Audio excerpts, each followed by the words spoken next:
we've required that the site plan show pedestrian and bicycle facilities and how those facilities are going to connect to similar facilities on adjacent properties, if there are any. We're trying to prevent, to the extent we can, the bridge to nowhere or the path to nowhere.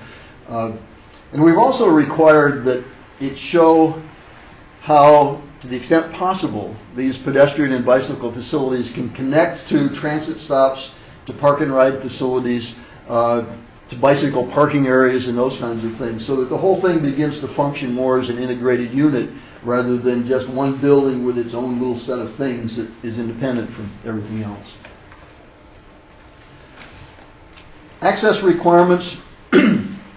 The new language specifies the number of curb cuts that are allowed on Shelburne Road and requires the use of cross streets where a development, a proposed development, has frontage on a cross street. This is, to a large extent, this is access management that we're trying to do here, to reduce the number of turning movements onto and off of Shelburne Road. We've included provisions here to allow shared parking between lots so that people can get from a parking space on one property to a business on another without driving back out on Shelburne Road and back in. Again, access management, but also trying to make these developments more pedestrian or bicycle friendly. In the landscaping, or in the access section, we're requiring that easements be provided for stormwater facilities and other utilities. And those easements are specifically for the purpose of allowing the town to do maintenance work in the event that the property owner doesn't. There have been some cases where the property owner has not been doing some of these things and the town wants to do it but can't physically get to it without crossing someone else's property. So we wanted to prevent that. There's a provision requiring the identification of off-road improvements to other intersections or adjacent or nearby road segments to make sure that it continues to provide the desired level of service. And related to that is a requirement that traffic impact studies be developed if a project is going to generate 25 or more peak hour trip ends. And as part of that, it specifies what the desired level of service should be that those studies should address.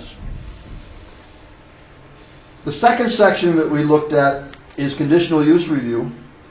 And the first thing that we wanted to do is to clarify exactly when a change in use requires a conditional use. Obviously, when something is changing from a permitted use to a conditional use, the conditional use approval is needed. But there were some uncertainties about what happens when you're changing from one conditional use to another conditional use. And we've tried to clarify that if that happens within a category, like from one retail use to another retail use, that it wouldn't require another approval. But if you're going across categories, then it would. We've added some conditional use criteria since it's now authorized in statute to broaden conditional use beyond what it was for 25 years. And the ones we've added include impacts on historic structures, on the availability of water and wastewater service, on the ability of the town to provide municipal services, the impact on housing needs, the impact on economic vitality, and conformance with the town plan. Now, that last one is a change from the existing language, which has talked about the proposed development will not have an undue adverse impact on the town plan. And there's always been a question about what exactly the impact on the plan is. And it really has to do with the impact on the objectives and the goals of the town plan. So we've incorporated this language to address that. Going a little bit in more detail in the conditional use discussion, we've included some criteria designed to protect the predominantly residential character of the Village Residential District and the Shelburne Farms Mixed Use District. And these criteria address things like the size and the visual appearance of proposed developments, the density and the pattern, the spacing between those new buildings to maintain that residential character. Again, in this section, we've included specific language about the